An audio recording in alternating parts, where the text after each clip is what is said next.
बिस्मिल्लाहिर्रहमानिर्रहीम। अस्सलाम वालेकुम। 10th क्लास हमने चैप्टर नंबर 10 स्टार्ट किया हुआ है, acid bases and salts, and today's our topic is pH scale. Most important topic है पीएच स्केल। क्या होता है? फर्स्टली 3 पॉइंट्स बताऊंगी, आपने अपनी बुक के ऊपर ये नोट भी करना है ख़ास तौर पे।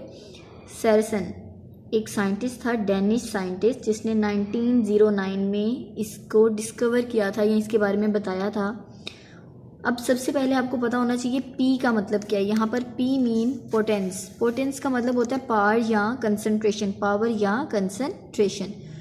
और अगर आपको याद हो तो हमने इस चैप्टर के बिल्कुल स्टार्ट में आर्हीनियस एसिड एंड बेस पढ़ा था, जिसमें हमने ये कहा था कि एसिड वो शय होती है जो कि एक्वस सोल्यूशन में पॉजिटिव आयन देती है, हाइड्रोजन पॉजिटिव, ठीक है, और बेस वो होती है जो कि एक्वस सोल्यूशन में OH नेगेटिव आयन देती है, ठीक है। तो यहाँ पर हमने बेसिकली, अब अगर हम P के लिहाज से देखें तो ये जो हमारे पास pH है, जो pH है ये क्या बनता है? P for concentration of hydrogen ion and concentration of hydroxyl ion. हम इसको फर्दर जो है इसकी कैलकुलेशन के लिहाज से करेंगे, और इसमें हमारे पास जो pH होती है वो किसी भी सॉल्यूशन की एसिडिटी को फाइंड आउट करने के लिए हम लोग देखते हैं, और जो POH होती है वो अल्कलाइन नेचर को देखने के लिए कि कितनी बेसिक है वो देखने के लिए हम लोग इसको यूज़ करते हैं। दोबारा देखें pH क्या। सबसे पहले pH स्केल जो है ये किसने डिस्कवर किया था? सेरेसन ने 1909 में pH और POH के बारे में बताया, जिसमें इसने ये कहा कि P मीन पोटेंस, जिसका मतलब होता है पावर या कंसंट्रेशन, और आर्हीनियस के मुताबिक एसिड वो शय थी जो कि एक्वस सोल्यूशन में H पॉजिटिव आयन देती है, और बेस वो है जो कि एक्वस सोल्यूशन में OH आयन देती है, ठीक है। और pH स्केल जो है वो यूज़ किया जाता है फॉर आइडेंटिफिकेशन ऑफ एसिडिटी को आइडेंटिफाई करने के लिए, और POH जो है वो हम लोग यूज़ करते हैं फॉर अल्कलाइन नेचर को हम लोग डिस्क्राइब करने के लिए जो है वो यूज़ करते हैं। अब फर्दर हम लोग इसकी करेंगे calculation. As you know class के वाटर जो होता है उसमें सेल्फ आयनाइजेशन, ये सेल्फ आयनाइज हो जाता है, ठीक है। सेल्फ आयनाइज होने की इसकी सलाहियत होती है। जब सेल्फ आयनाइजेशन का मतलब होता है कि खुद ब खुद ही आयनाइज हो जाता है ऑन रूम टेम्परेचर कितना होता है? As you know room temperature जो है वो 25 डिग्री सेंटीग्रेड होता है। तो 25 डिग्री सेंटीग्रेड के ऊपर जो हमारे पास वाटर है वो आयनाइज होने के बाद H पॉजिटिव और OH नेगेटिव आयन देता है। एज यू नो हमने चैप्टर नंबर 1 में Kc लिखना देखा है कि Kc में क्या होता है। हमने प्रोडक्ट हमने इन दोनों की प्रोडक्ट की कंसंट्रेशन की जो है उसको मल्टीप्लाई करना है, और divided by concentration of reactant, ये हमारे पास आ गया Kc। अब यहाँ पर हमने क्या किया है, वाटर यहाँ पर क्या हो रहा है, डिवाइड हो रहा है, दूसरी साइड पे जाके हमने इसको क्या कर दिया, मल्टीप्लाई कर दिया। और इसके लिए वाटर जब Kc के साथ मल्टीप्लाई होता है तो यहाँ पर हम लोग एक और जो है वो यूज़ करते हैं कांस्टेंट, जिसको हम कहते हैं KW। क्या कहते हैं? KW मीन आयनिक प्रोडक्ट कांस्टेंट, इसको कहा जाता है आयनिक प्रोडक्ट कांस्टेंट। और ये किसके इक्वल आ गया? H पॉजिटिव और OH नेगेटिव के इक्वल आ गया, ठीक है, एट 25 डिग्री सेंटीग्रेड।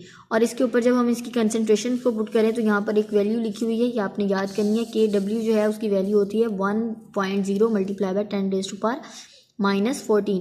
अगर इसको मैं बट्टे में लिखूँ तो मेरे पास जो रेशो में आएगा ये आएगा 1 डिवाइडेड बाय 10⁻14। आपको पता है कि जब भी ऊपर कोई अगर वैल्यू के पार जो है वो पॉजिटिव है, नीचे जाएगी तो वो क्या हो जाएगी?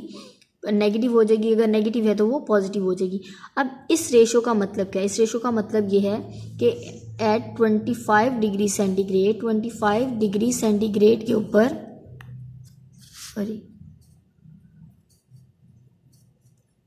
25 डिग्री सेंटीग्रेड के ऊपर क्या होता है, 10⁻14 इतने मॉलिक्यूल्स प्रेजेंट होते हैं वाटर के, जिसमें से जस्ट एक मॉलिक्यूल क्या होता है, आयनाइज होता है। 10⁻14 में से सिर्फ और सिर्फ एक मॉलिक्यूल जो है वो क्या होता है, आयनाइज होता है। इट्स मीन कि इस पॉइंट के ऊपर मेरे पास जो H पॉजिटिव है और OH नेगेटिव, ये दोनों क्या होंगे, इक्वल होंगे, दोनों क्या होंगे, इक्वल होंगे। और जब ये इक्वल होंगे दैट्स मीन मैं अपने यहाँ पर इस पॉइंट के ऊपर, ये जो मेरे पास एक इक्वेशन थी KW की, इसमें मैं इसकी जगह पर OH भी पुट कर सकती हूँ और इसकी जगह पर H भी पुट कर सकती हूँ, क्योंकि दोनों की वैल्यूज़ क्या है, सेम है। एज जैसे यहाँ पर मैंने ये दोनों लिख के बता दिया हूँ आपको, KW जो है मैं दोनों में H पॉजिटिव की जगह पर OH भी लिख सकती हूँ और OH नेगेटिव की जगह पर H भी लिख सकती हूँ। और दोनों किसके इक्वल थे, 1.0 × 10⁻14 के इक्वल थे। अब नेक्स्ट देखें आप कि हमारे पास अगर यहाँ पर मैं H पॉजिटिव वाली मैंने वैल्यू ली है, H पॉजिटिव वाली वैल्यू अगर दोनों को मल्टीप्लाई करें तो एज यू नो उसका क्या बन जाता है, स्क्वायर।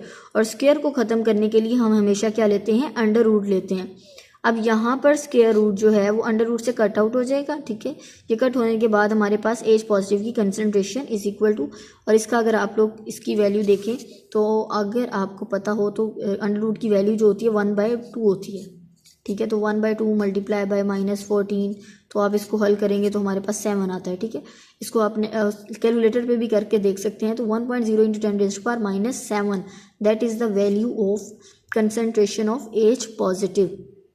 अब एज यू नो माइनस में कोई वैल्यू हो दैट्स मीन कि वो बहुत ही छोटी वैल्यू होती है, और बहुत छोटी वैल्यू को कैलकुलेट करना बहुत ज़्यादा मुश्किल होता है। तो उसके लिए हम लोग एक न्यूमेरिकल वैल्यू जो है वो यूज़ करते हैं, जिसमें हम लोग लोगरिथम के रूल यूज़ करते हैं। लोगरिथम का मतलब क्या होता है, हम बेसिकली क्या करते हैं, H पॉजिटिव का क्या ले लेते हैं, नेगेटिव लोग ले लेते हैं। क्या ले लेते हैं, नेगेटिव लोग। तो इसके लिहाज से अगर हम इस तरह करेंगे तो इसके लिहाज से इसकी जो डेफिनेशन बनेगी वो कुछ ये बनेगी, PH means negative log of concentration of hydrogen ion.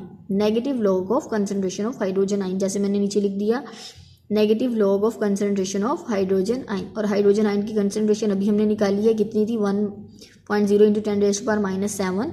तो मेरे पास ये वैल्यू, और अगर इसको मैं लोगरिथम के रूल के मुताबिक करूँ तो इसकी वैल्यू 7 आती है। अगर मैं ये आपको हल करके बताऊँ तो हम कुछ इस तरह इसको करते हैं, नेगेटिव लॉग ऑफ 1 अगर, और लॉग के मुताबिक जो चीज़ मल्टीप्लाई हो रही होती है वो क्या हो जाती है, प्लस हो जाती है, और जो पार होती है वो क्या आ जाती है, स्टार्ट में आ जाती है। तो -7 log 10, ठीक है।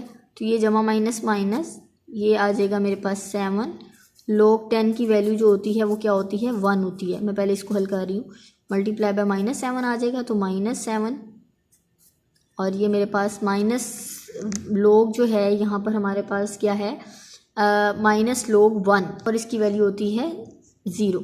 -log 1 की जो log 1 है इसकी वैल्यू 0 होती है, ठीक है।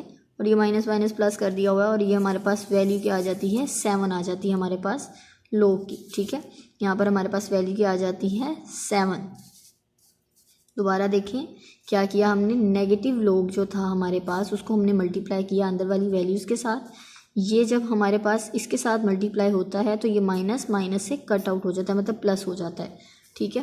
दोबारा इसको मैं आपको अगेन एक पेज के ऊपर करके दिखा देती हूँ। दोबारा देखें इस चीज़ को कि हमारे पास क्या था, नेगेटिव log ऑफ 1.0 × 10⁻⁷। फर्स्टली ये इसके साथ मल्टीप्लाई होगा तो क्या आएगा, नेगेटिव log 1.0 फिर प्लस। अब यही चीज़ इसके साथ मल्टीप्लाई हो रही है तो -log 10⁻⁷, ठीक है। अब यहाँ पर हमारे पास इसकी वैल्यू तो मैंने आपको बता दी, इसकी वैल्यू होती है 1 की वैल्यू, log 1 जो है वो इक्वल टू 0, तो माइनस जो है वो मैटर नहीं करता। अब यहाँ पर देखें आप कि हमारे पास ये जो -7 है ये पार में है, तो ये यहाँ पर क्या आ जाता है, स्टार्ट में आके प्लस हो जाता है, सॉरी मल्टीप्लाई हो जाता है, ठीक है। तो -7 और -log था, ठीक है, -log, तो माइनस जो है वो माइनस से कट आउट होके प्लस log 10, ठीक है। तो यहाँ पर हमारे पास log 10 की वैल्यू क्या है, 1 को मल्टीप्लाई करें 7 के साथ तो वैल्यू क्या आ जाती है मेरे पास, 7। इसी तरह आप उसकी भी वैल्यू OH की वैल्यू भी निकाल सकते हैं, ठीक है। POH means negative log of concentration of OH, ठीक है। तो ये POH की वैल्यू भी आ गई। अब एज यू नो कि हमारे पास जो PH और POH है, PH प्लस POH OH ये बराबर आता है 7 + 7 मीन्स 14। इट्स मीन जो हमारे पास इसका स्केल होता है, pH का जो स्केल होता है वो उसमें कितने डिजिट्स होते हैं 14। 1 से लेकर कितने होते हैं 14, 1 से 14। अच्छा, अब आपने एक चीज़ याद रखनी है, स्टार्टिंग में एसिडिटी जो है वो ज़्यादा होती है, एसिडिटी ज़्यादा होती है, मतलब जो हमारे पास वैल्यू किसी की अगर 1 आ जाती है दैट्स मीन उसकी pH वैल्यू बहुत ज़्यादा है एज़ कम्पेयर टू 2, 3, 4, 5, 6, 7। जब 7 होता है, 7 मीन के वो हमारे पास सोल्यूशन क्या है, न्यूट्रल है। वो सोल्यूशन हमारे पास क्या है, न्यूट्रल सोल्यूशन है। अब न्यूट्रल सोल्यूशन है दैट्स मीन कि यहाँ से यहाँ आते हुए एसिडिटी क्या होती जाती है, डिक्रीज़ होती जाती है। एसिडिटी क्या होती जाती है, डिक्रीज़। और न्यूट्रल से लेकर जब हम लोग 14 तक जाते हैं दैट्स मीन यहाँ पर बेसिसिटी, अल्कलाइन नेचर जो है वो क्या हो जाती है, ज़्यादा हो जाती है। तो मैंने स्टार्टिंग में भी आपको बताया था कि pH और pOH जो है वो हम लोग किसी की एसिडिटी और अल्कलाइन नेचर को डिस्क्राइब करने के लिए यूज़ करते हैं। दोबारा इसको एक दफ़ा गो थ्रू कर लें कि हमारे पास सबसे पहले क्या होता है, pH जो है वो सैरसन ने 1909 में डिस्कवर की, जिसमें इसने ये कहा कि P मीन पोटेंस, पोटेंस का मतलब होता है पावर या कंसनट्रेशन।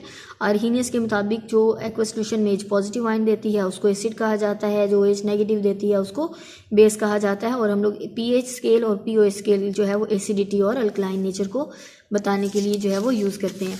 उसके बाद वाटर जो है उसकी सेल्फ आयनाइजेशन की पावर होती है, जो सेल्फ आयनाइजेशन की जो है एक प्रॉपर्टी होती है। अब ये जब सेल्फ आयनाइजेशन करता है 25 डिग्री सेंटीग्रेड के ऊपर तो H पॉजिटिव और OH नेगेटिव आयन्स बनते हैं। Kc की वैल्यू निकाली, वाटर इधर डिवाइड हो रहा है दूसरी साइड पे जाके मल्टीप्लाई, और यहाँ पर हम लोग एक न्यू जो है वो हम कांस्टेंट यूज़ करते हैं Kw, which means ionic product constant.